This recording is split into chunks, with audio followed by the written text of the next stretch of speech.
আমি মধ্যবিত্ত অসমীয়া মানুহ আমি টুথপেষ্টক কলগেট বুলি কওঁ টুথপেষ্ট বুলি নকওঁ আমি ডিটাৰজেণ্ট পাউডাৰক চাৰ্ফ বুলি কওঁ আৰু ডাইপাৰক কেতিয়াও ডাইপাৰ বুলি নকওঁ আমি হাগিজ বুলি কওঁ আৰু আমাৰ ঘৰত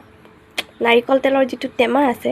সাধাৰণতে আমি নাৰিকল তেলেই ব্যৱহাৰ কৰোঁ সেই টেমাটো আমি কেতিয়াও পেলাই নিদিওঁ কাৰণ চাউল জোখাৰ বাবে সেইটো ব্যৱহাৰ কৰোঁ আমি আমাৰ কোনো মেজাৰমেণ্ট কাপ নালাগে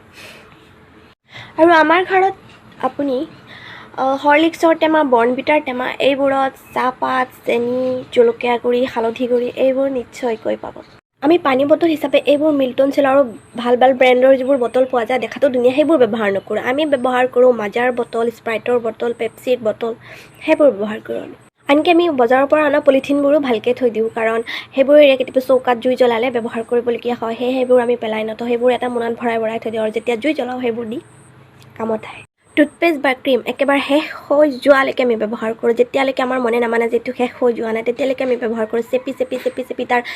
জান ওলাই যোৱালৈকে আমি ব্যৱহাৰ কৰোঁ ইয়াৰ পিছতো যদি আমাৰ মনে নিবিচাৰে যে এতিয়া এইটো পেলাই দিয়াৰ অৱস্থাত নাই আৰু অকণমান আছে বাকী আছে তেতিয়া আমি সেইটো দুফাল কৰি কাটি লওঁ আৰু কাটাৰ পিছত সেইটো তাৰ পৰা ওলাই আনি পেলাই আমি ব্যৱহাৰ কৰোঁ শ্বেম্পু এটা শেষ হৈ যোৱাৰ পিছতো সেই টেমাটোত পানী ঢালি আৰু আমি 3বাৰমান ইউজ কৰিব পাৰোঁ আমি মধ্যবিত্ত অসমীয়া মানুহ ভাত খোৱাৰ টাইমত যদি কোনোবা আমাৰ ঘৰলৈ আহে তেওঁ ভাত খাই হওক বা খাই নাহওক কোনো কথা নাই আমাৰ ঘৰত ভাত খাবই লাগিব তাক জোৰ জবৰদস্তি কৰি হ'লেও আমি ভাত খোৱা মুঠৰ ওপৰত ভাত খোৱা টাইমত কোনোবা আহিলে যি আছে আমাৰ ভাত থাকক নাথাকক চব্জি থাকক নাথাকক কথা নাই মুঠৰ ওপৰত তাক খাবলৈ আমি জোৰ কৰিমেই ভাত খোৱাৰ পিছত আমি ডেজাৰ্ট নাখাওঁ আমি তামোলহে খাওঁ আৰু যদি নিজৰ ঘৰত নাথাকে তেতিয়া ওচৰ চুবুৰীয়াৰ ঘৰৰ পৰা খুজি হ'লেও খাওঁ আমি বাৰু এনেকুৱা আৰু কি কাম কৰোঁ কমেণ্টত আপোনালোকে জনাবলৈ নাপাহৰিব